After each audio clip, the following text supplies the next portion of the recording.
everyone. Well, had a nice little hiatus here from YouTube, but finally back trying to get some videos out of this giant square body that's right to the left of me. Don't look over there yet. We'll get to that in a little second. But yeah, a little freaking fun update. Forged in Fire. Have I posted a video of that yet? I don't think I've even told anyone here because it's been all the truck stuff. But yeah, I went Forged in Fire.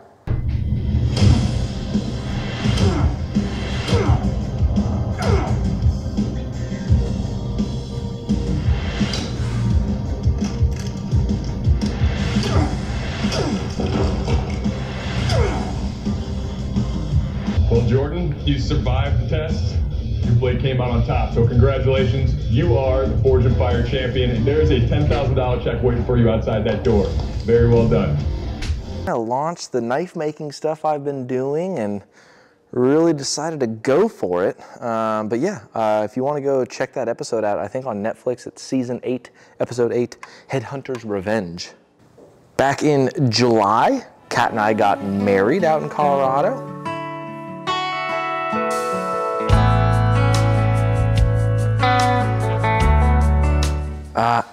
I bought a Dodge to tow this guy around.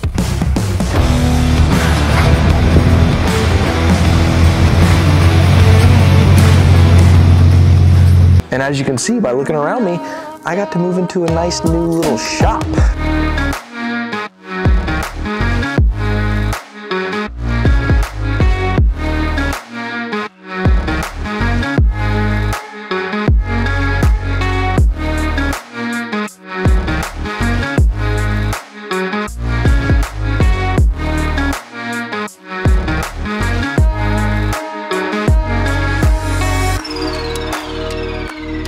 It is a 1,500 square feet, cement full, roll-up doors, got room for the truck, forging, dirt, wrenching, everything you want over here.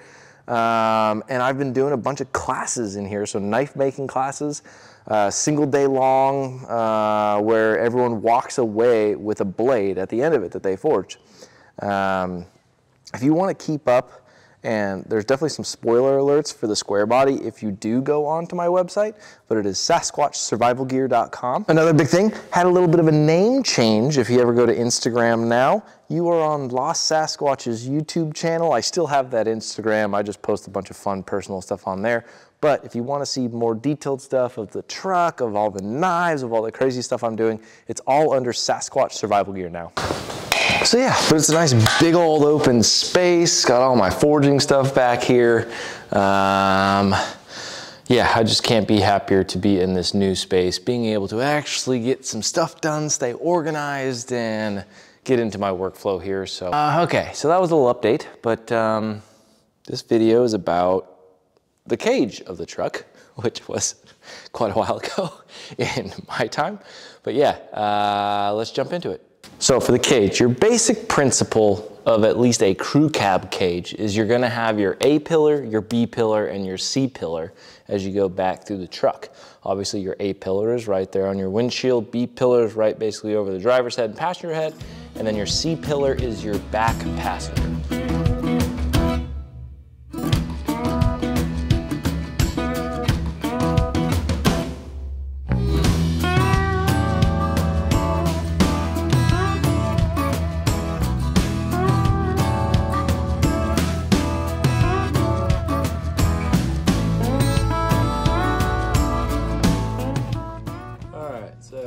That main tube kind of in place.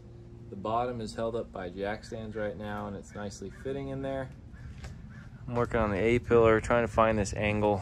So it looks like I'm doing like a 41-degree angle off the bottom here.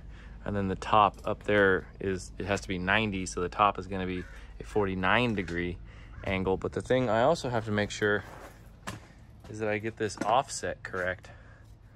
So about, you know, from right here, right in that angle, it kicks this way. And that was about 16 degrees. We're gonna put that 16 degrees down.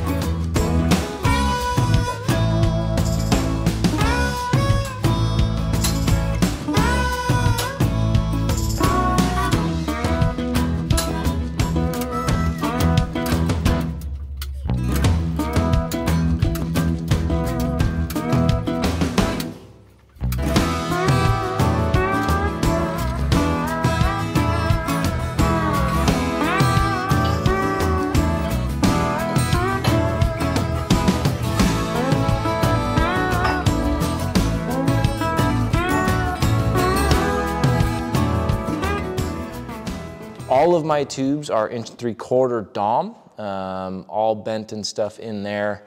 So nice and strong, I guess, per classifications. If you wanted to do some of the, what is it, 4,600, 4,800 class stuff, for the weight of this vehicle, I probably should have done 2 inches. But having a manual bender and having it be DOM, I didn't want to throw my back out too many times trying to bend a 2-inch Dom by hand.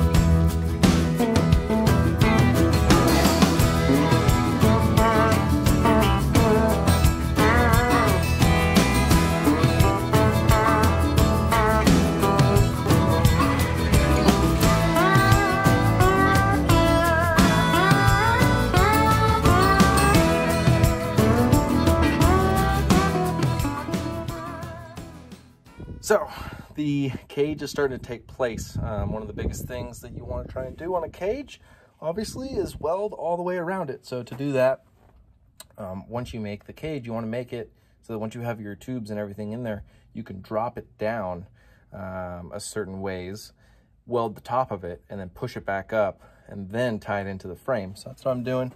You can see right here, I've got that. That is the frame that's going to be, or that's the tube from the cage that comes down out of here. And so I've got more, one more over there, one more over there. So what I'm going to do is I'm going to take this piece of 2x4 1/4-inch wall steel, and I'm going to make a base plate for it, basically something for all these tubes from the cage to land on. And then that is the thing that I can basically hold up with my jacks for right now. Make sure everything looks all tidy on the cage, and then when it comes time, I can lower my jacks, which will lower the entire cage down from the roof of my cab, and I'll be able to weld the top of it, and then push it back up, and then tie this 2x4 into the frame. And so, just like that, I have the tubes landing on this 2x4 that's underneath. So I'm going to tack weld this up, and then I'll be able to put my jack just underneath here. I'll do the same on the other side. And then I can drop the whole cage down, and I can make sure everything is welded.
A lot of the main gussets and everything are now in. I'm gonna give it a little spray paint black for now. There is still so much that I have to tie in on this thing. Tying in that bottom tube with all them landing on into the frame, making sure that's super solid. Those are eventually gonna be basically my rock sliders. Tying that into the frame, making sure everything is tied out into the engine bay and everything. So yeah, got a lot of welding still left to do.